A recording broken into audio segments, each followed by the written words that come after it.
ভারতে দীর্ঘদিন ধরে ফসলের ন্যূনতম সহায়ক মূল্য, কৃষি ঋণ মওকুফ, পেনশনের ব্যবস্থা ও বিদ্যুৎ বিল না বাড়ানো সহ কয়েকটি দাবিতে আন্দোলন করে আসছেন ভারতের কৃষকরা। কিন্তু সরকার দাবি মানেননি, এমনকি আলোচনাতেও বসেননি। ফলে নিজেদের দাবি দাওয়া নিয়ে পাঞ্জাবে অবরোধ ডেকেছেন কৃষকরা। সকাল থেকেই ওই রাজ্যের বিভিন্ন সড়ক অবরোধ করেন বিক্ষোভকারীরা। তাদের বিক্ষোভে 221টি ট্রেন বাতিল করা হয়েছে। অবরুদ্ধ রাস্তাঘাটও। সংযুক্ত কিষাণ মোর্চা ও কিষাণ মজদুর মোর্চার ডাকে আবারও পথে নেমেছেন কৃষকরা।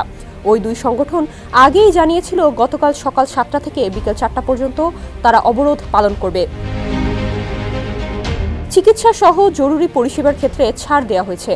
এদিকে ফসলের ন্যূনতম সহায়ক মূল্য, কৃষি ঋণ মওকুফ, পেনশনের ব্যবস্থা ও বিদ্যুৎ বিল না বাড়ানো সহ 13 দফা দাবিতে আমরণ অনশন শুরু করেছেন কৃষক নেতা জগজিৎ সিং দাল্লেওয়ালে। আজ তার অনশন 35 দিনে পড়েছে।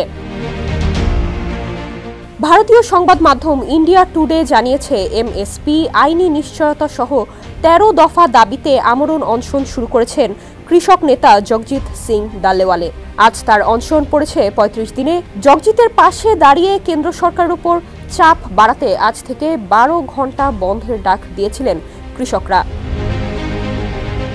কৃষকদের কর্মসূচির কারণে জননিরাপত্তা স্বাভাবিক রাখতে মাঠে ছিল পুলিশ। মোহালিতে 600 পুলিশ সদস্য মোতায়েন করা হয় বলে জানা গেছে।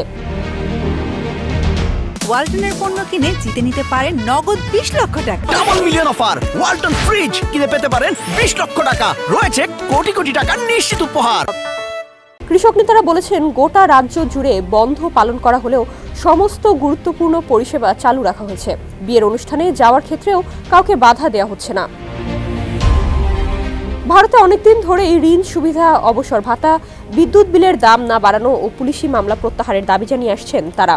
এর আগে 13 ফেব্রুয়ারি পাঞ্জাব ও হরিয়ানায় কৃষকরা বিক্ষোভ করেছিল। 6 ডিসেম্বর থেকে 14 ডিসেম্বর 101 জন কৃষকেরা মিলে 3 বার দিল্লিতে পদযাত্রা করেছিল। ডেস্ক রিপোর্ট, সমকাল।